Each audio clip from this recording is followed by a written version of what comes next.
Hey everyone, how's it going? I hope you're all doing great and following the 3 ages of the channel. And in this video, it's all about one of the strangest parts of the US and Canada, the Pacific Northwest.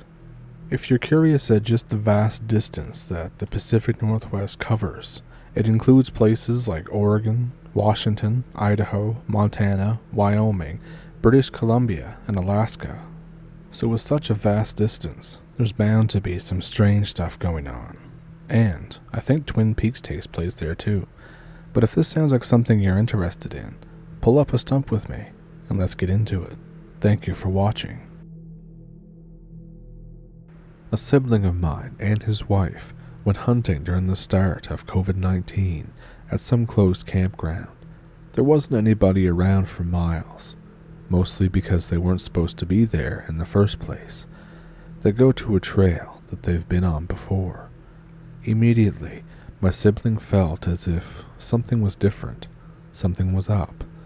He felt like they were being watched while they were hiking up this fairly easy hill. He knew that there were eyes on him, he just didn't know from where. And then, while walking up the hill, they both started noticing weird movements in the forest. He described it like the woods were glitching. Trees were moving inside and behind other trees.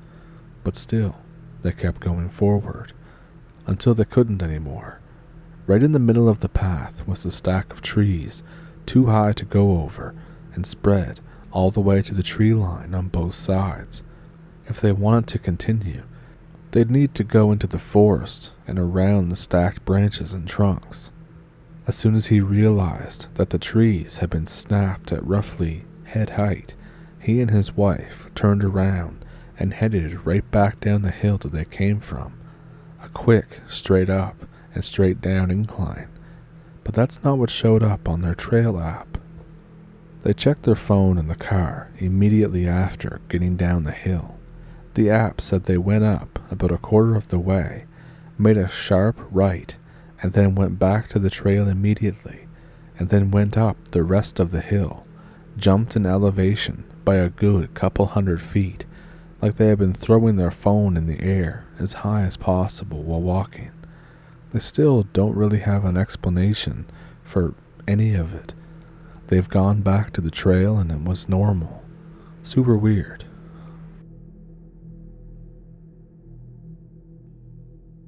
This happened way back when I was 12 years old. I live in the Pacific Northwest in a pretty rural area, but we're still close to a city of about 40,000 people, so I was in my bed at home. My bedroom is on the second story with a roof under it. My dog sleeps on the floor next to my bed. I keep the curtains open because at the time I love to look at the stars. I don't know what time it was, but I woke up in the middle of the night to my dog growling. He dreams a lot, so he's always moving around and flinching and stuff. I say, "Shh, Bruce, be quiet." And then he growls again, but louder. This is not a dreaming sound growl. You could feel it. It was deep, low, and primal sounding. The hair stands up on the back of my neck. I slowly ease up to look at Bruce. He's lying completely still. I see the reflection of his eyes. Bruce. He doesn't move. He's just staring out the window. And then I feel like I'm being watched. Absolute primal terror. I slowly look toward the window, and there's this dark figure standing there, looking in. I don't move. I can't move. Whatever it is looking back at me, and then scanning the room, and then back at me, intelligently. I sit there frozen, staring back, watching. Bruce growls intermittently as it scans. My heart is beating out of my chest, but I'm still frozen. I can't move. I watched the figure for an unknown amount of time that felt like hours. Eventually, dawn comes and the thing leaves. My dog and I are both just lazy and tired all the next day. After this, I shut the blinds every night, including everywhere I've lived since. It's made me extremely paranoid and maybe traumatized. I don't know. And this next story was sent in to me by Brian. So Brian, I hope I can do your story justice. I promised a follow-up, though unrelated, story a while back, but I just got permission to share this. So here goes. The beaches of the Pacific Northwest have a lot more history, legend, and myth than is commonly known, and much of it has survived into the modern area, perhaps to affect modern people. So here, a couple of stories from my youth, decades ago, regarding how that coast can be very strange and mysterious. Some of the worst yet most explainable were horrific mass die-offs that occur on the beaches of the Pacific Northwest from time to time, but some were less explainable, including one where literally every square yard of the beach, on average, had a small, say, 6 by 6 by 3 inch mound of wind-blown sand, and within each was a rotting seabird carcass, mostly bones, thousands and thousands, easily. It was downright unsettling. Another, when a beach in Oregon was almost literally covered with chunks of stinging jellyfish. I call these two kinds of occurrences explained, as the jellyfish swarm that got chopped up by boat propellers in the latter case, and a bird die-off due to starvation in the other. I suppose it makes sense, but they were creepy as hell, even after such logical explanations were presented. Although, here's a truly strange one. Once, a beach was so covered in stranded, tiny, phosphorescent creatures that the entire strand was a glowing blue carpet. I swear I could read the hands of my watch by their light, and if one scooped them up in one's hands, being covered in them, it would glow a pulsing deep blue color, and yet none were on the very close beaches nearby. I'm sure that there is a scientific explanation, but dang, the ocean is weird. But of course, it gets weirder, since none of that explains what I saw one time on a beach that I had spent many days on while being a surfer, meaning a bum. There was once a mass stranding of fish on the beach, every kind that I had ever seen in the area, from salmon to flounder to mackerel, along with jellyfish, some of which were the largest I had ever seen, dead horseshoe crabs, and even sea stars and anemones, some of which I could not recognize at all. Even with my extensive, though non-professional, local experience, what the heck, right? That incident had happened all over the course of one day, and by the next morning, they were all just gone. Even though the tide had not been very high, there was no strong wind, no rainstorm, big waves. They were just gone. It was so strange that my friends and I wondered if it actually had happened, or if we had blown some small thing way out of proportion. We had been smoking a certain kind of leaf and drinking, to be honest, but not to excess. The ocean harbors some strange beasts. The ocean is a strange beast. Okay, one more. Not in the ocean, but close. Once while camping in a driftwood shelter that a friend and I had made to block out the wind, and of course, just as an excuse to build a fort, to be honest. We had pitched our tents and gone to bed. The fire burned down slowly, and the around of the waves was very relaxing and peaceful. And just as I was dozing off, out of nowhere, there was the most ungodly set of screaming, snarling, ripping and tearing, and for a lack of a better way to put it, liquid and gurgling sounds. Loud. Now, I don't mean loud for alone at night on the beach. I mean just plain loud. It was a combination of a coyote, an elk in heat, a horse when it's injured and screams, and something else. It sounded like a fight, but who knows just what was going at it. About 20 to 30 yards away from our camp, there was a stream between us and the sounds, but that didn't make us feel any more comfortable. It is said that, in a panic and or life-threatening situation, one will either fight or flight, but let me tell you, there's a third option: freeze. We froze. It lasted maybe 2 minutes, but it felt like 2 hours, and then it just ended abruptly. The next morning we looked, although I'm no tracker. I saw that other than a few snapped twigs and crushed grass, there was nothing. The people upon whose land, the res, we were camping on, told us it was a couple of civet cats fighting, which is apparently some kind of feral felines, not dangerous, but very loud. I choose to believe that, but those noises were the most potentially unnatural that I had ever heard. Our friend among the nation did ask us, however, if we had broken the rules and gone to a specific place that I won't reveal out of respect for their traditions. We hadn't, of course. We had not trespassed, and told him so. He sounded relieved and said, "Okay, good. Then it was just civet cats." What the heck does that mean? Well, I know well enough to let sleeping dogs, civet cats in this case, lie. And I have one more story about that beach that involves the fog. Well, maybe later.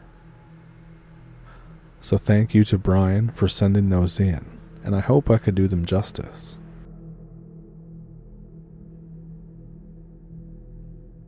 I know a lot of people may be tired of hearing about Bigfoot, but all my interactions have been terrifying.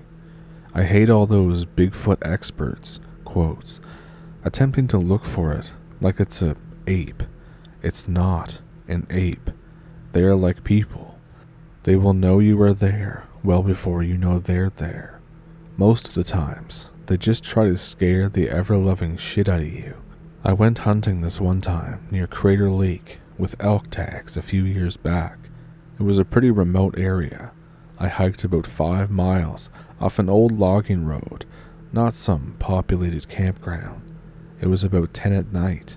Me and my old friend were sitting around the small fire that we built, just BSing and talking about where we should scout out tomorrow morning, along with some of the game trails. We suddenly hear what sounds like someone smashing a large rock into a tree off along the ridge opposite of our camp about 3 times. About a minute later, we hear the same noise, but behind us, maybe 400 yards away, and then another 3 times. At this point, we're getting spooked as we know that there can't possibly be anyone else in this area. Then, back toward the ridge where we heard the smacking sound, is an owl sound, but much closer and stupidly loud, like if you gave an owl a megaphone and sounded off. It then went silent for about 15 minutes, but we both felt like we were being watched just beyond the firelight. We both loaded our Winchester 300 mags in our rifles and held them close. Then, the being or whatever on the ridge made whooping noises closer on the ridge toward us. We started hearing something just barreling through the thick brush next to our camp, making loud and distinct 2-legged running sounds.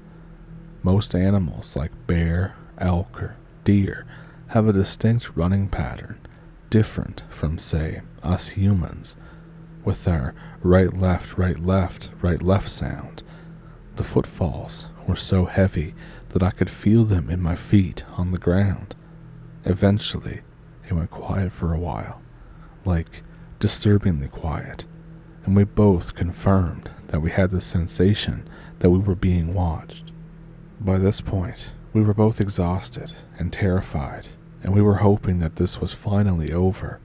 So I did one last scan around the camp with my flashlight, and there on the trail that we made coming in, I see this human-looking face with matted, reddish-brown hair peeking out from the trunk of this sugar pine. The head was 8 to 9 feet off the ground. I honestly got weak in the knees then. I fired a round off above its head. There was a blood-curdling scream that continued off and on all night that sounded like humans dying.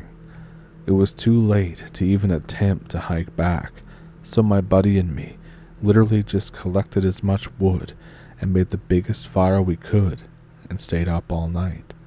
I can honestly say that I've never been that scared in my life and never want to experience that ever again. As soon as the sun came up, we packed up our camp and just immediately left. We didn't say a thing to each other the whole time. I've talked to other hunters I know, and I was floored about how many had these experiences, but didn't say anything because people who haven't seen them always berate them or make fun of them. Like one guy I talked to who had a special bow tree hunting stand. He made it himself in his preferred hunting location. He put 2x10s in this cedar tree with some hefty lag bolts for the support deck. He came out the next year to his spot, and the 2x10s were torqued out and laying against the tree. The bolts were snapped in half from sheer force. In retrospect, I realized that if these things wanted us dead, we probably wouldn't stand a chance. So ignore any so-called expert in this field. Those people on TV claiming they know everything like it's a giant ape only care about money.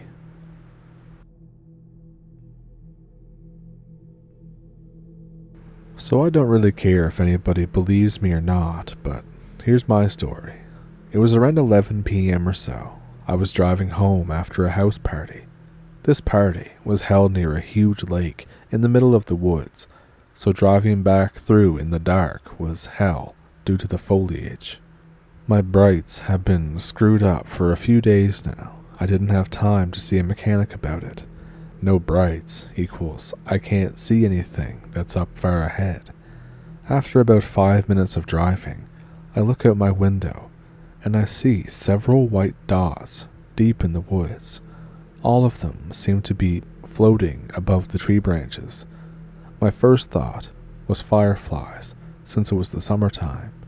My next thought, though, was that they were glowing eyes. Now that I reflect on it, they looked almost as if it came out of an old cartoon, where you simply see eyes staring at you from the woods or jungle. I look back on the road, and I see what appears to be a black mass standing in the middle of the road. It looked like a featureless silhouette of a large fat person.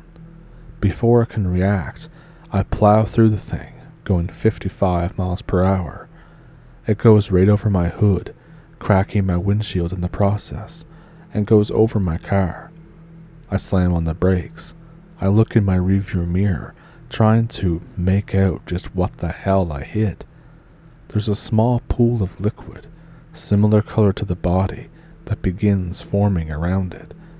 Before I get out of my car to investigate, the thing starts getting up. It looks directly at my car, exposing its face. In the darkness, I could only make out the white glowing eyes, exactly like the dots I had seen beforehand. As I'm gawking at this abomination trying to get up, something lands on the roof of my car. I practically crap my pants as it makes a huge dent in my roof upon impact. I lock my car doors and floor it. Another creature, appearing strikingly similar to the thing that I hit, topples off and hits the ground. Both of them begin howling. The only thing I could compare the sound to is a goat being thrown into a vacuum cleaner. More howls come from the woods as I'm trying my hardest to get the hell out of there. I can see several silhouettes, like the creatures I described, coming from the woods toward my car. They're slow, so I easily outrun them, or outdrive them in this case. I see more of them on the road. I manage to swerve around them. I almost went into the ditch. After about 10 more minutes of this, I finally get out of the woods. I can see almost 30-some standing at the tree line watching as I drive off. I arrive home. I explain to my parents why the car is all kinds of screwed up. I tell them a short version of what happened. Of course, they don't buy it. They yell at me and make me pay for my repairs out of my pocket. I never saw anything similar to that again for the next 7 years.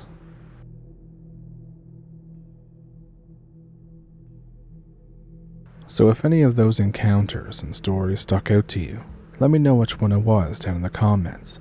If you have one of your own, I have an email in the description that you can send them to if you'd like to. Also down there is a PayPal and a Patreon if you would like to support the channel that way, and super thanks here on YouTube. And if you enjoyed the video, then don't forget to like and subscribe, and apparently tick that notification bell because some people just don't get notified if they don't tick it. So, with that, I hope you have a good week, and I will see you hopefully Friday for the podcast thing, and then again on Sunday for the Sunday video. Until then, I hope you have a good week. See you in the next one. Thank you for pulling up a stump, and thank you for watching.